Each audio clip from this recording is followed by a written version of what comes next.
alih kepada BTS kerana dalam akta ibu kita tidak ada menyatakan apa-apa dan lebih mudah untuk kita gunakan secara BTS kerana MPOB akan mengeluarkan nilai CPO pada setiap bulan. Sila Yang Berhormat. Penjelasan. Terima kasih Timbalan Yang di-Pertua. Yang saya nak tanya ialah, adakah kerajaan akan menilai semula dan mencari satu formula di mana cukai dikenakan ke atas keuntungan? Kerana akta ni niatnya untuk cukai keuntungan luar biasa. Tapi kalau di formula yang digunakan sekarang ni, bukannya keuntungan di atas jualan. Itulah yang saya bantah kerana niat Parlimen dan orang ramai memberi ada satu anggapan kerana kerajaan mencukai keuntungan yang berlebihan. Jadi bolehkah satu formula dicari supaya niat Parlimen ini dilaksanakan? Terima kasih Yang Berhormat. Saya faham ini perkara juga Yang Berhormat telah bangkitkan semasa tahun lepas, masa saya juga membawa pindaan kepada rang undang-undang ini. Itu sebab Yang Berhormat lihat kita naikkan threshold Yang Berhormat. Dulu Yang Berhormat bangkitkan threshold tersebut 2,500 untuk Semenanjung, 3,000 untuk Sabah dan Sarawak. Selepas kita bawa perbincangan dengan semua industri dan pihak-pihak berkepentingan, bukan sahaja industri seperti mana Yang Berhormat maklumkan tadi, kita juga melibatkan agensi-agensi berkuasa. Itu sebabnya kita cadang bagi kaedah menang-menang RM3,000 untuk Semenanjung dan RM3,500 untuk di Sabah dan Sarawak. Terima kasih Yang Berhormat.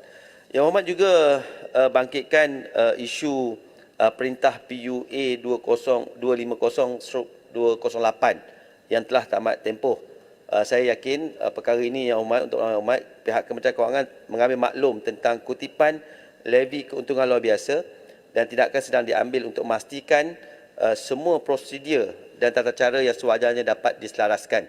Dan kita nak beri jaminan pada Yang Berhormat, kutipan kita, amount yang kita kutip kepada syarikat-syarikat ini mematuhi kuantum atau kadar yang sepatutnya syarikat itu dikenakan.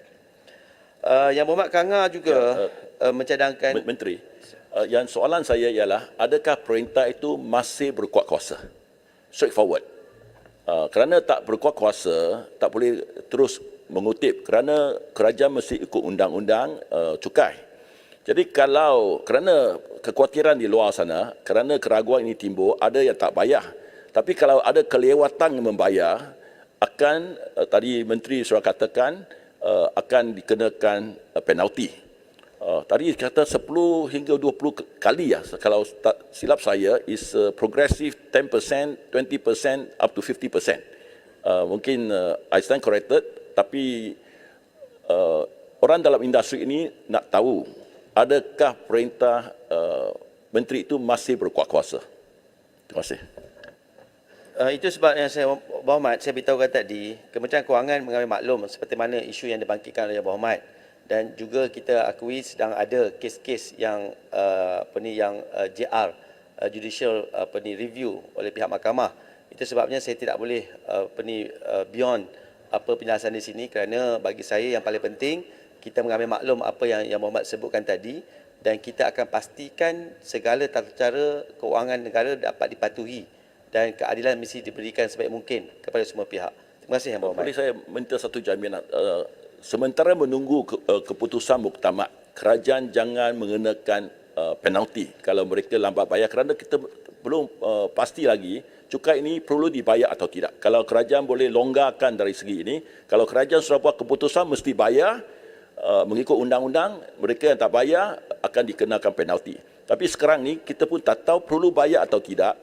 Keraguan timbul, janganlah kita mengenakan penalti. Itu permintaan saya. Yang Berhormat, saya ingat Yang Berhormat lagi arif dari segi pay first talk letter. Dasar ini memang telah ada dalam akta kita Yang Berhormat. Yang Berhormat yang risau, kita ni kerajaan yang bertanggungjawab dan prihatin. Yang Berhormat minta syarikat Yang Berhormat ajukan tempoh hari itu bayar kepada custom dahulu. Sekiranya esok, sekiranya memang ada perintah mahkamah yang menyebabkan kita perlu bayar balik, kita akan bayar balik. Yang risau Yang Berhormat, kita tidak akan lakukan kezaliman, kita akan bertindak atas perundangan yang sedia ada. Terima kasih Yang Berhormat. Dari pengalaman, lambat kerajaan bayar balik. Macam GST sampai 2 tahun pun tak bayar balik. Itulah masalah dia. Thank you. Yang Berhormat, saya kira Yang Berhormat ambil secara selektif. ada perkara-perkara yang kita melalui perundangan sejadah kita bayar awal Yang Berhormat tak sebut. Jadi saya harap Yang Berhormat juga bersifat adil kepada Kementerian Kewangan. Terima kasih Yang Berhormat.